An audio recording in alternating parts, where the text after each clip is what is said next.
Hey guys, അപ്പം ഇന്നൊരു day in my life ആയാലോ. ഡേ എന്ന് പറഞ്ഞുകൂടാ, ഒരു ഉച്ച തൊട്ട് വൈകുന്നേരം വരെയുള്ള ലൈഫ് ഞാനിവിടെ കാണിക്കാം. അപ്പം ഞാൻ ഈ അണിഞ്ഞൊരുങ്ങുന്നത് പുറത്തു പോകാനെന്ന് മനസ്സിലായിട്ടുണ്ടാവുമല്ലോ. അപ്പോൾ വേറൊന്നുമല്ല, എൻ്റെ വീട്ടിൽ കുറച്ച് ചിരട്ടിയുണ്ട് ഗൈസ്. എനിക്ക് തോന്നുന്നു അമ്മ കത്തിക്കാൻ വെച്ച ചിരട്ടി ആയിരിക്കണം. പക്ഷെ ഞാൻ അതൊന്നും നോക്കിയില്ല. അതെടുത്തിട്ട് ഞാൻ നേരെ മില്ലിലേക്ക് പുറപ്പെട്ട്.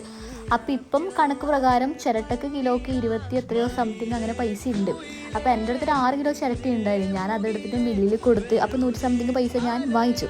അപ്പോൾ ഞാൻ നേരെ സനീൻ്റെ അടുത്തേക്കാണ് പോയത്. നമുക്കപ്പോൾ പയ്യന്നൂരിൽ പോകേണ്ട ചെറിയൊരു ആവശ്യം ഉണ്ടായിന്. പിന്നെ ആ ആവശ്യം നടന്നില്ലെങ്കിലും നമ്മൾ കറക്റ്റ് ടൈമിൽ ചായ കുടിച്ചു. 2 ചായയും 4 കടിയും. അങ്ങനെ നമ്മൾ ചായയെല്ലാം കുടിച്ച് കഴിഞ്ഞിട്ട് തിരിച്ച് വീട്ടിലേക്ക് പോകുമ്പോൾ നമ്മൾ വിചാരിച്ചു മാടേപ്പാറയിലേക്കൊന്ന് പോയേക്കാന്ന്. അപ്പം പിന്നെ നമ്മൾ നേരെ മാടേപ്പാറയിലേക്ക് പോയി. പിന്നെ നമ്മൾ അവിടെ നിന്ന് കുറച്ച് സമയം റീൽസ് എല്ലാം എടുത്തു. ആ റീലാണ് ഞാൻ നേരത്തെ പോസ്റ്റ് ചെയ്തത്. പിന്നെ നമ്മൾ അവിടെ കുറച്ച് സമയം സ്പെൻഡ് ചെയ്ത് പിന്നെ മാടേപ്പാറയിൽ സൺസെറ്റ് കാണാൻ പറ്റും കേട്ടോ. അപ്പോൾ ഇന്നത്തെ വീഡിയോ ഇത്രയേ ഉള്ളൂ. Okay, by.